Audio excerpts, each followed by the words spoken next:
We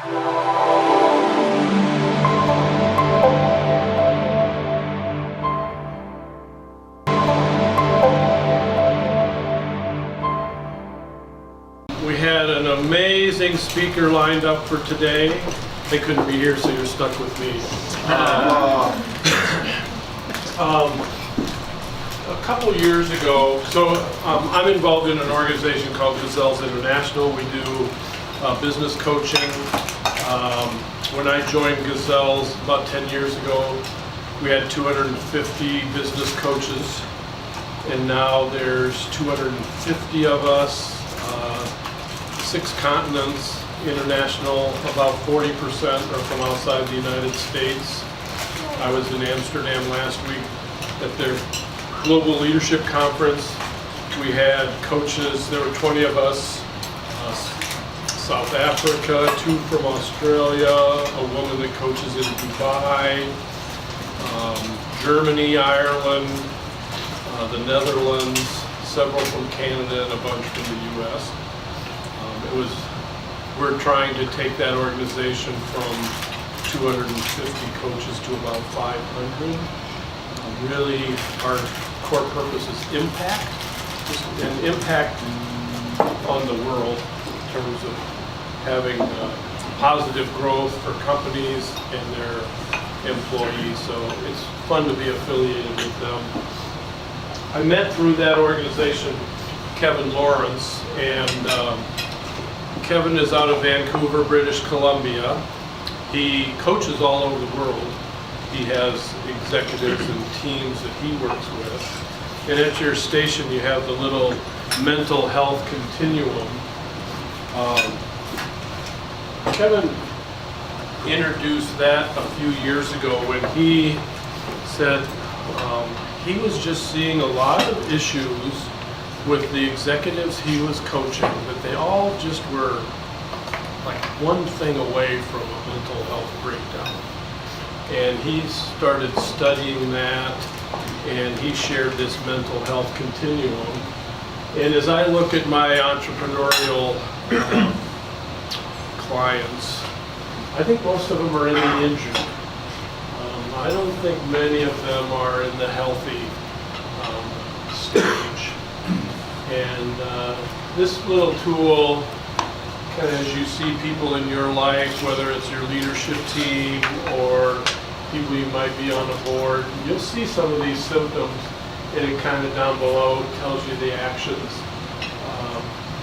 And Health Partners, Mayo, I can't remember, Lina, have an organization that's called Make It Okay, and really about making it okay to talk about health, mental health issues.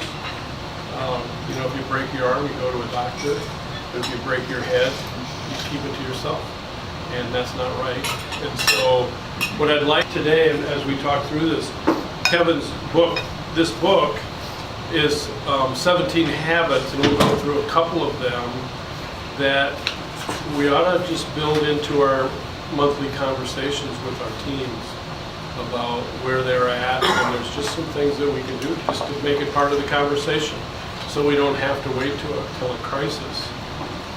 If something's gone awry, you get help and you deal with it. 25% of the U.S. population will have a mental health issue this year. So 25%. So that just is a staggering statistic, but we don't talk about it. We're embarrassed to talk about it. The health insurance limits how much you can spend on it. So it's an issue that I'm happy to talk about, and I just hope that we start the conversation. So Kevin wrote this book. It came out a few months ago. I've been at a presentation where Kevin shared some of his stuff. He shared some of the tools we'll talk about today with me, and we're not going to go through all 17, but I think it's helpful to go through a deep dive of a couple, just so you get a sense of what's up.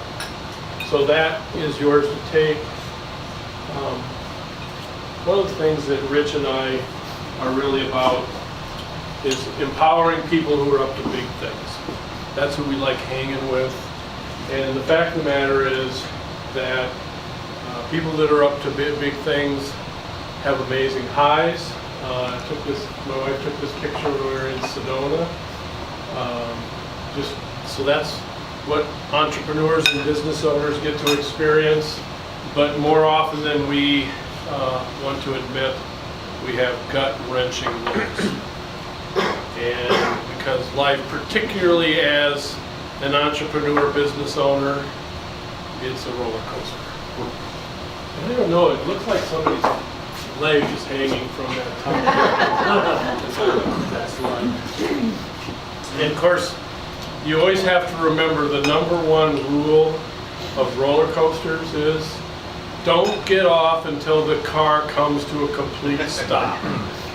And this is actually a client of mine. This is what life in the business world looks like. They're on the precipice, just about ready to launch down the hill. And so often, business owners stop at a high or a low that just isn't the right time. So I'm trying to build some resiliency so you can flatten that course. So that's the life of the business owner, entrepreneur.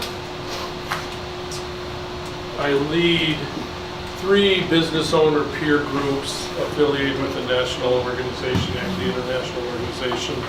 And through my gazelles, a lot of those guys run business owner peer groups. And the number one issue across the world for business owners is balance. What's that life balance? Work, self, life. That might be an ideal balance more often than not. Work and life squeeze the self out of you, and we're not very good at putting ourselves first. Thus, put your own oxygen mask on first, because if you're not healthy, you're not going to be able to be there for the people around you. So you try to figure out a balance, and I'll talk later about what that balance looks like for you, and actually something Kevin calls a passion ratio. So if you have 100 passion units, where are you going to allocate them between work, self, and life? So these are the 17 habits, and there's a little worksheet that has a scattergram. If you'll pull that out, because we're all going to do that. But these are the habits that Kevin has discerned from working literally with hundreds of executives. And in his book, each one of these ends up with tools on how you aren't necessarily going to do all of these, but you might pick, after you do this exercise, you might pick 1 to work on or 2 to work on. And we'll go through 2 to see how it is. So live an amazing life, work-life balance, forget what work-life balance, double your resilience, invest in your sweet spots, lick your toads, so those are those ugly things that you ignore, and he would have you kiss them once in a while. Deal with your emotional junk, manage your mental health, learn like your life depends on it, get tough feedback, make yourself useless. So difficult for my entrepreneurial clients because they need to be the center of the universe, and they have a hard time delegating and not being involved in everything. So make yourself useful. Quadruple your IQ. I always thought you're kind of given your IQ. Kevin says no, absolutely not. You quadruple your IQ by surrounding yourself with smart people, and you can do that overnight. And so he has exercise in here about, okay, in which areas of your life, who are you hanging out with, and how can we increase the IQ of the people that you surround yourself with. Stop being the chief problem solver. Teach people to meet your standards. Tackle tough conversation. Love the lessons.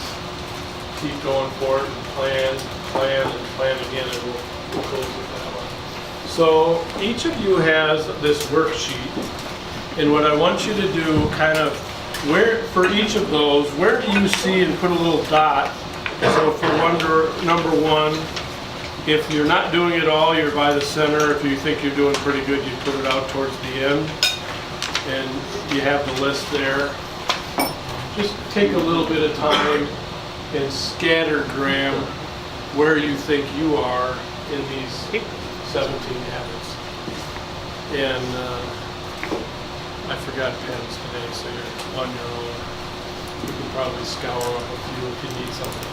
Then as you finish that up, what's that one that you think, if I really mastered that in my life, it would make a difference?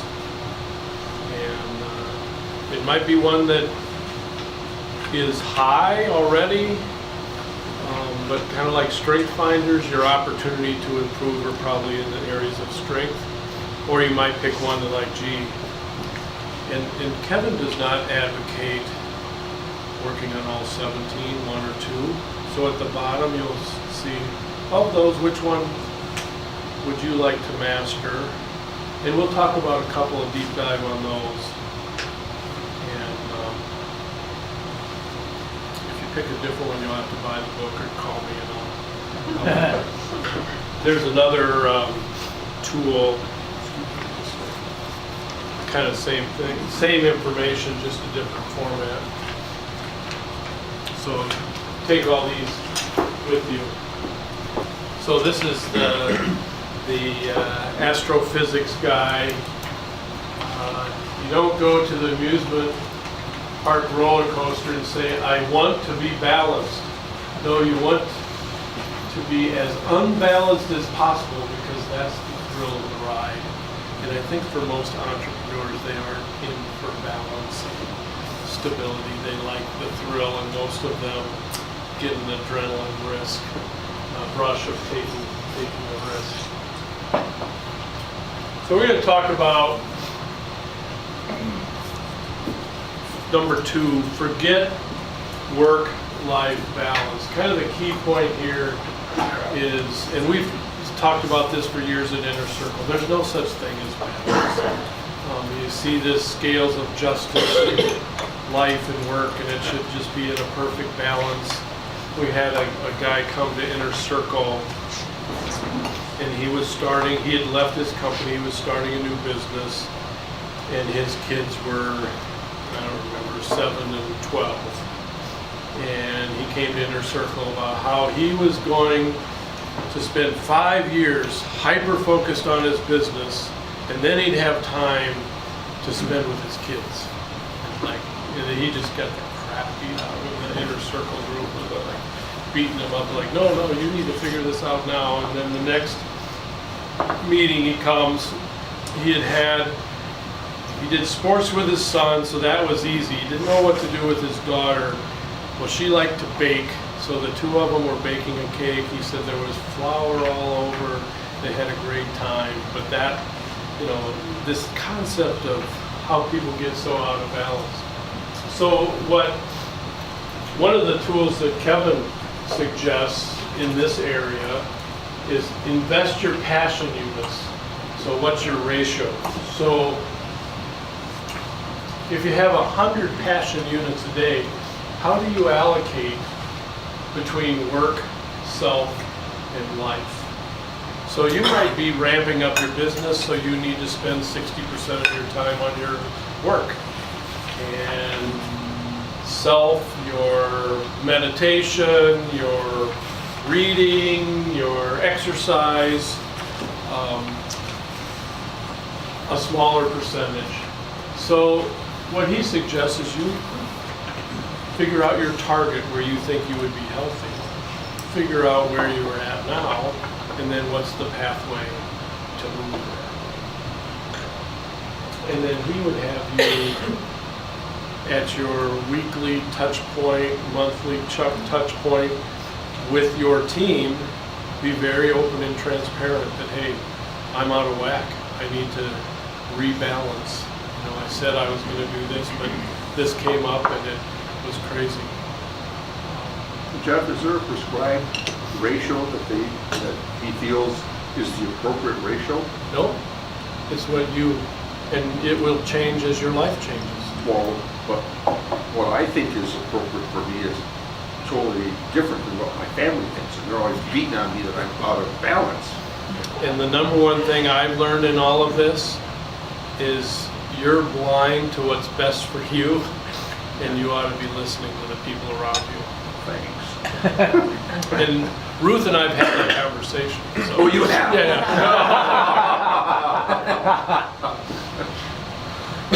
So this is one that you need to work on if your life just feels out of control, you feel guilty about not having balance, life doesn't feel like you thought it would at this level of success, so you've had all this success, you're doing everything you thought, and it's just not as fulfilling as you thought it would be.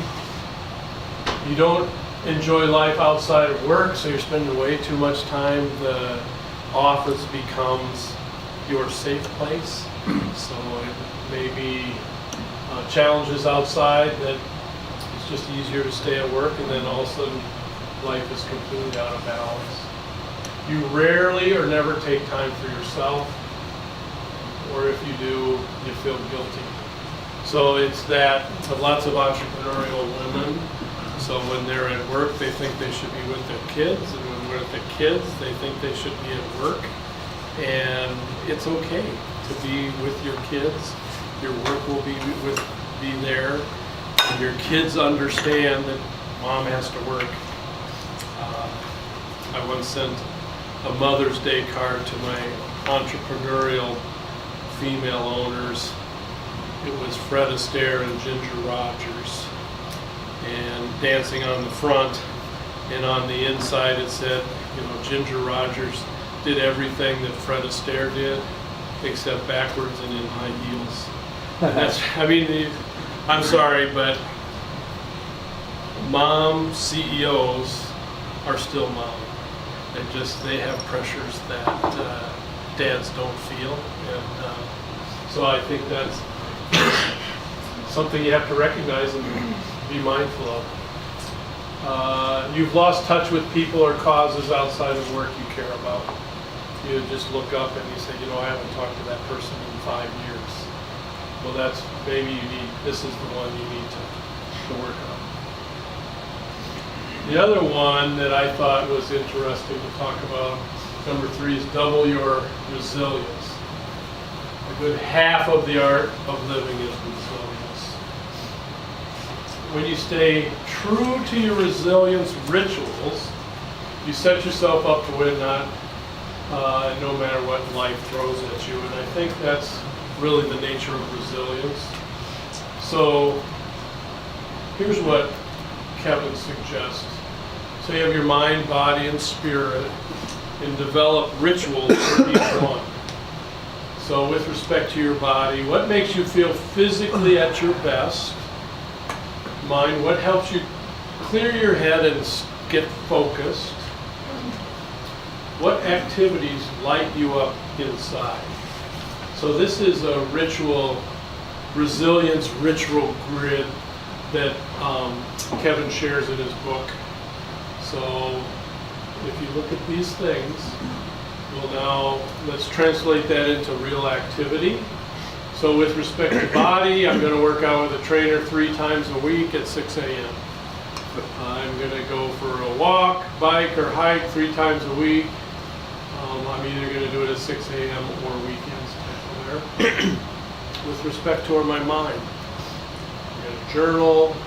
I'm going to keep track of my to-do list so I don't get out of whack. And frequency, when you're going to do it.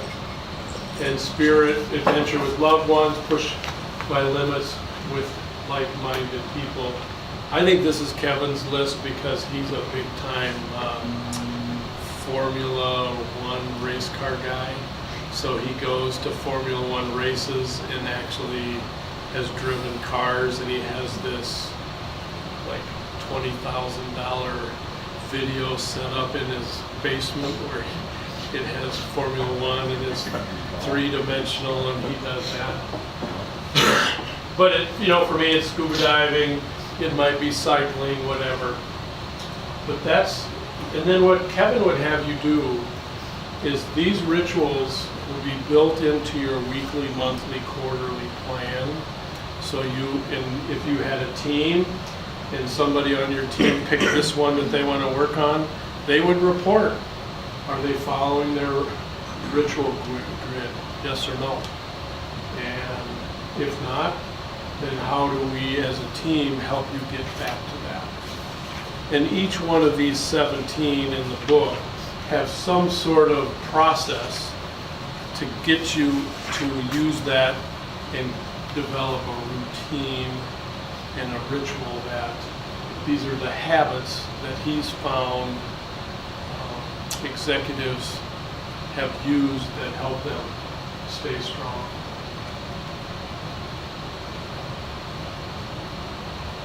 So with double your resilience, you need to work on this. If you continually run out of energy, you feel tired, you get sick, I don't know, everybody's sick right now. You're not enjoying the challenges or wins at work or life.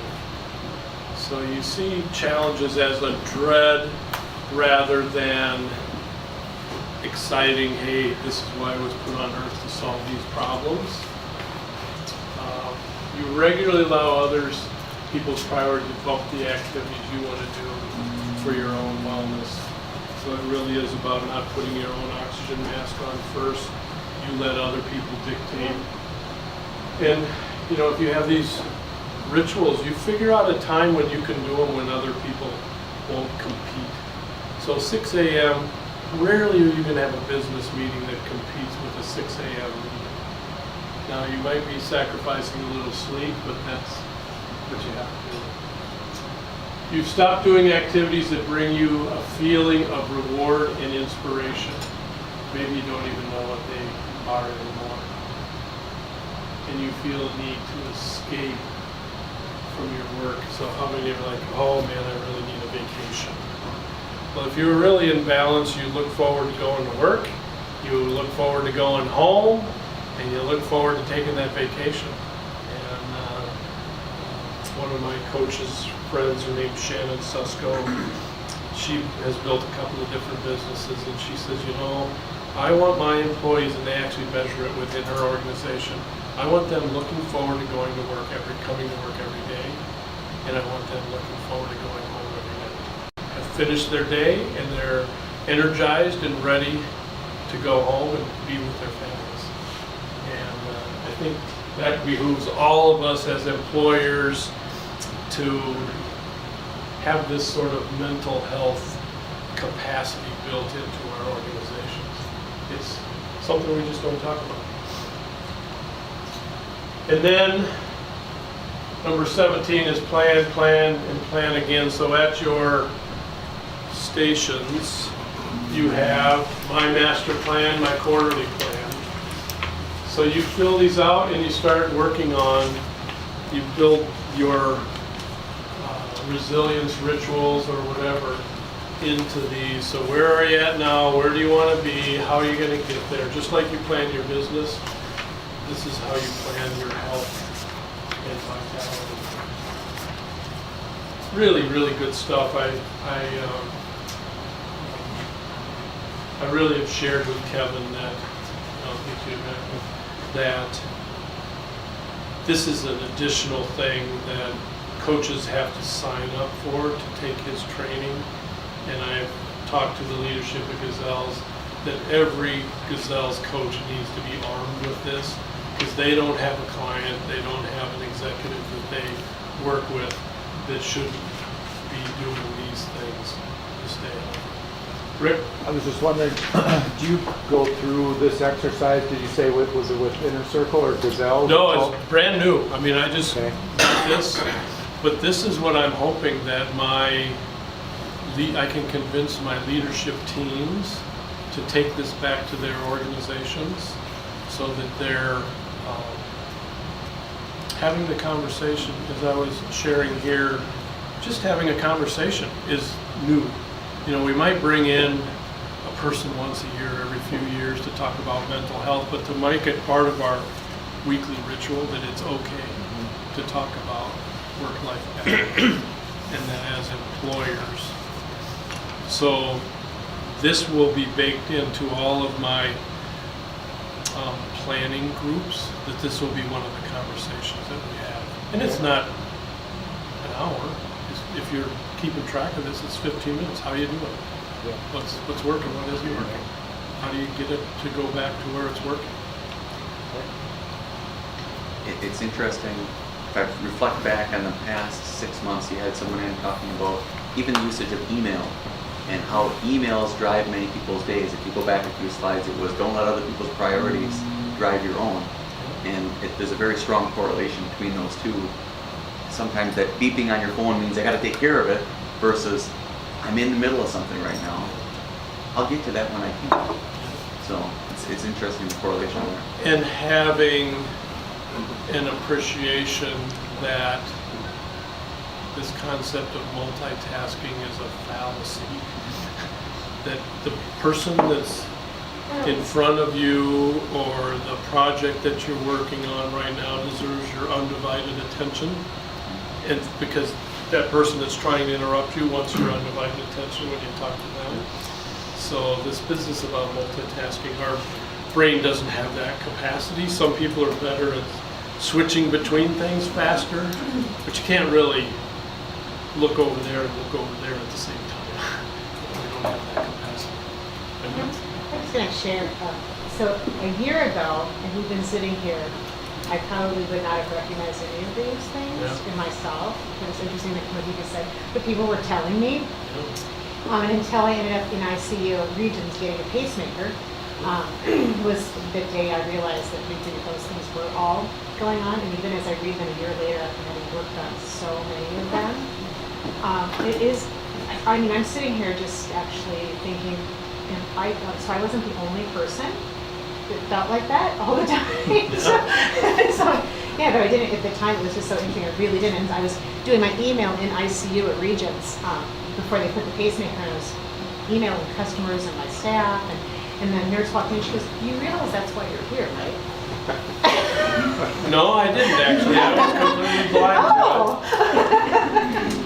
Yeah, so I think that's just, it's huge, even when I think about like the other business owners that I work with, that I know, I think, oh, what a great gift to give to people to remind them sometimes to think about themselves. Well, and what I find is, I'd be talking to you and you're just fine. I'm like, great, I'm glad you think that, but let's have a conversation. How is that life balance? Is it exactly the way you want it? Mm-hmm. Okay, then let's keep it there. Mm-hmm. You don't have to say, oh, you're broken. Like, I'm glad you feel that way, because most people are oblivious to it until they have some crisis. And why are we waiting for that? And that's why I hope if we can have these conversations in our team, it's just part of the conversation so that it doesn't have to go to a crisis. What Kevin shares in his, and he lists 100 things that go wrong in our life that is the last straw that causes a crisis. Half of them aren't bad. You get a new client that overwhelms you. You get, you have a new relationship that just is that stress factor that your body just can't handle anymore. So it's not all bad things that cause these crises. Gino? I just want to piggyback on that a little bit. I was sharing this with Cliff earlier. I was at an entrepreneur forum about a month ago at 7 Vines Vineyards in Monterey, just east of Delaware. And the 3 people on the panel were, I'll break his name wrong, Trino, the president of Home Messers of America, the Anna Realty, Berkshire Hathaway group that he was just with, Warren Buffett the week before. It was the founder of Rapid Oil Change and the retired Prez chair, CEO chair of Anderson Lane. And we're sitting there, 180 adults, listening to these 3 speak about how successful they have become, what their business model was, how it started with their education, and how they built this tremendous, whatever you want to call it. That was in the back of the room, and it was just like a wow factor what these 3 had done. And the common denominator was there was a connection to Helmer, where our daughter goes. The second to last question had something to do with family and love. And I couldn't hear it from my seat. they handed the phone to Garofalo, the retired CEO chair of Anderson Windows. Took the microphone and he said, "I failed." This was a 7-day a week, 24 hours a day, middle of the night writing notes. "I failed" is the life work balance of my family. The room went deadly silent. He said a few other things, and then his daughter started, "Yes, but we go on vacation now. You go on vacation?" He goes, "I failed." He handed the microphone to the founder of Rapid Oil Change, who remembers back in the 70s when you did your car at a service station for half a day and didn't want to do that, so he created Rapid Oil, sold that, and 140 Applebee's franchises, sold that. He took the microphone and he said, "I too failed. 2 failed marriages, up until I was 40, focused on my career, focused on the money, the best of the best." Again, the room went silent. He said a few more things to elaborate. They handed the microphone to Home Investors America, the president, who owned 7 Vine Vineyards, named for 7 grandkids. And he said, "I'm a little different than the other 2. Next month," and I didn't hear this, "I'll have been married 40 or 48 years. But he said, my wife doesn't recognize me," and in his voice tell off she has Alzheimer's. And he started tearing up and crying. He had to give the microphone away.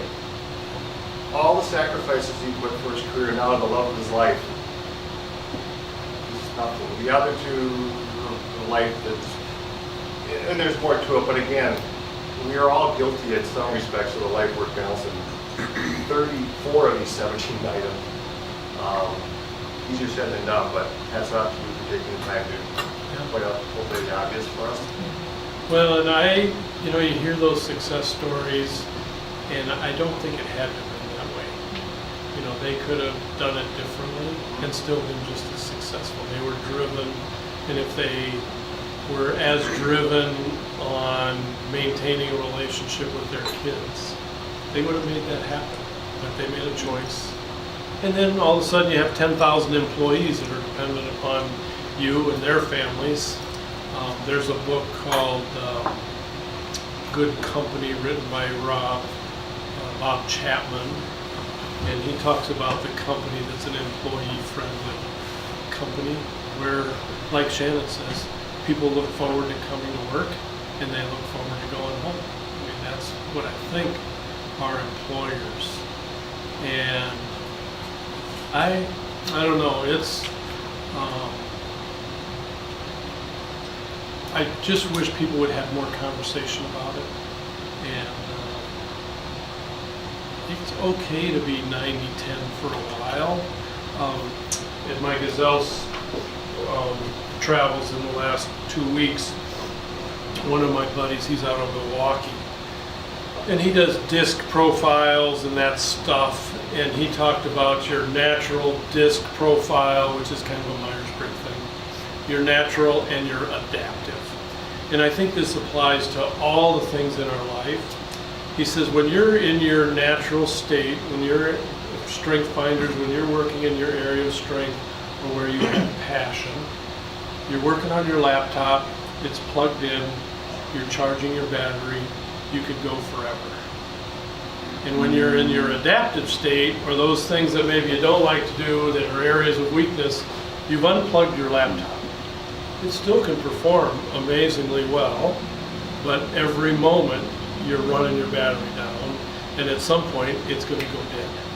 And so you need to be conscious that there's certain things in your life that aren't charging your battery, and you better minimize, you have to do them, but you better be minimizing those and have resiliency that at night you can plug your charger back in so you can come back tomorrow energized.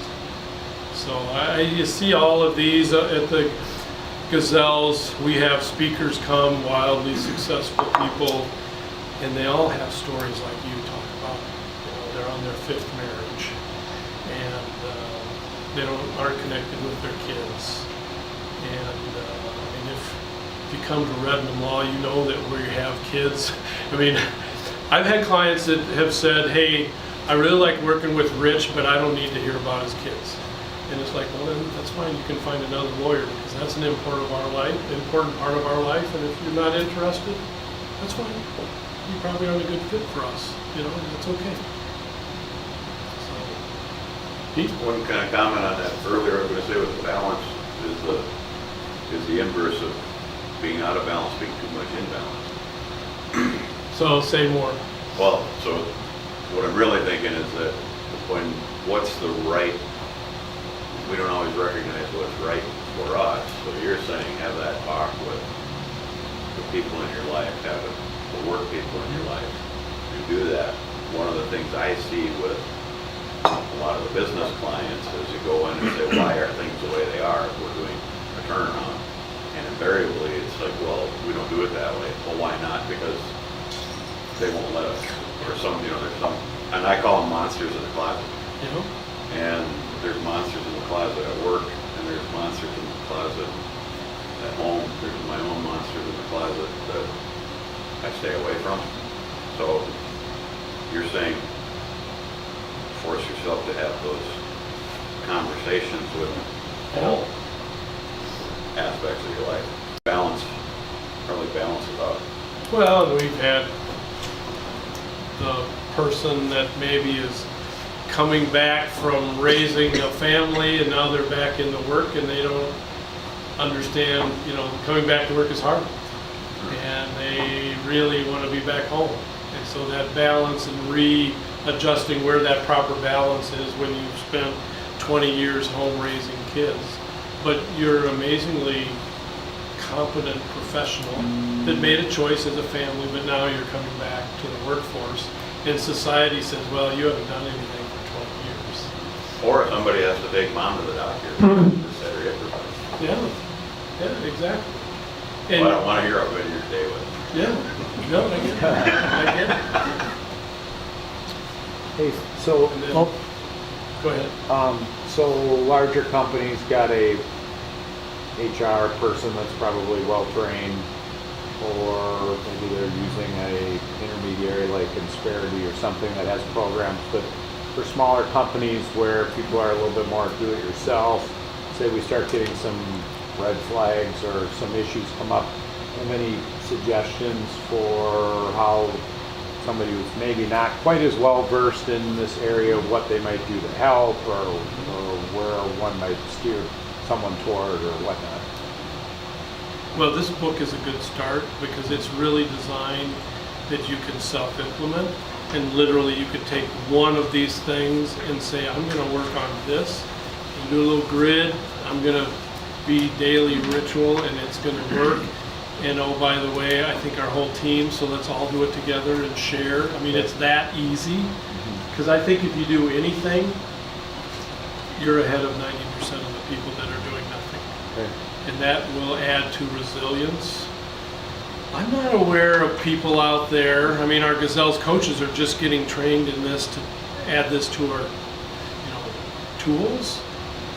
But I think if you brought in social workers and psychologists, I don't know if these, on a group basis, I don't know. I mean, you can call, when you're in crisis, you can call somebody and there's help. But how do I kind of just moving in that direction? I don't like where I'm going. I think starting with this and recognizing that, hey, that's not where I want to go. Here's where I am. Here's where I should be. How do I get there? And I think coaching, where you have an executive coach or a buddy, I'm sending my weight and food to a buddy in New York every day. He's not an expert, I'm not an expert, we're just holding each other accountable. Those sorts of things. I'm in a mastermind group, and we've decided to pair up, not do it in the group, but one-on-one, just talk about things that keep each other accountable. So I think those tools are helpful, particularly when both sides have read the book or had some training to what to look for, and then being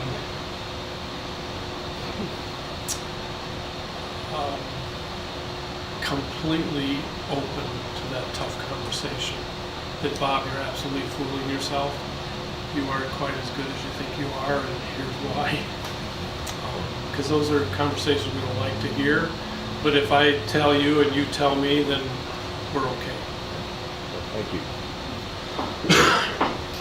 I guess I wanted to just point out the culture piece of this, because the incongruence, I think, comes when you're aligning yourself with a culture that doesn't fit for you. And so I know at Bell Bank where I work, we have chief culture officers, we have defined values, and our tagline is happy employees, happy customers. So what we really work towards is defining our values so that we attract employees that want to work in a place that values the things we value. So, you know, when I always tell my kids, when you feel uncomfortable, you're either learning or you're in the wrong place. So figure out which one it is, and if you haven't chosen your partner or your job or your friends or your classes or whatever it is wisely, you just need to figure out how it's okay to make a change. People are kind of afraid, you know, I'm going to take this job, I don't know if I can take this job. Well, it's not, you're not signing on for a 30-year contract. It's just a job. If it doesn't work out, if the culture's not right, if the work isn't right, then you can move.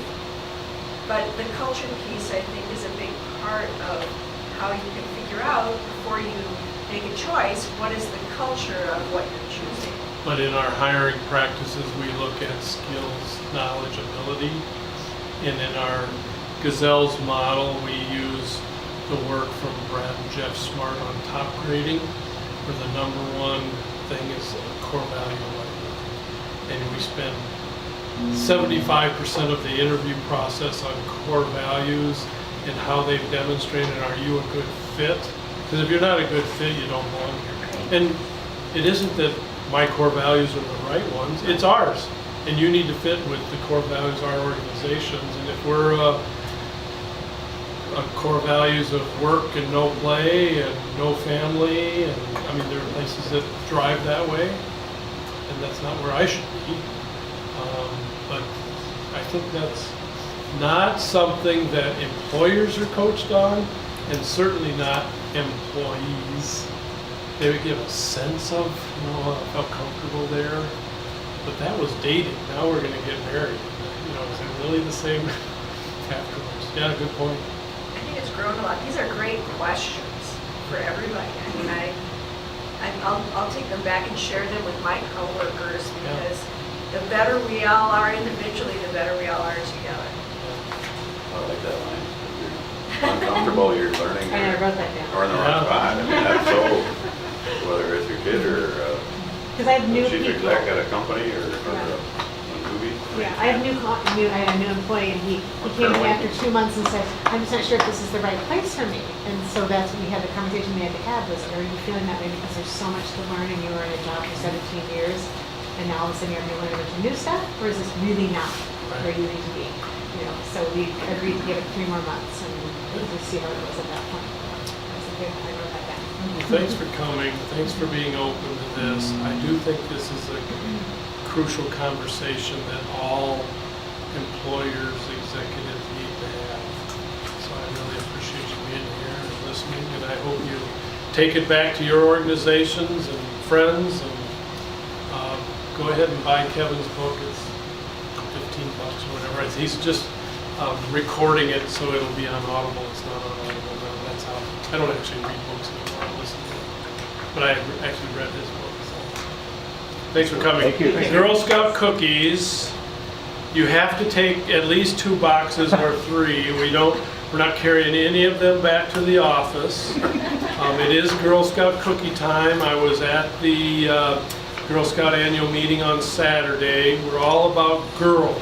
Girl is go-getter, innovator, risk-taker, and leader. And now that Boy Scouts are adding girls to their organization, Girl Scouts help girls move ahead of the pack. Thanks for coming. Thank you.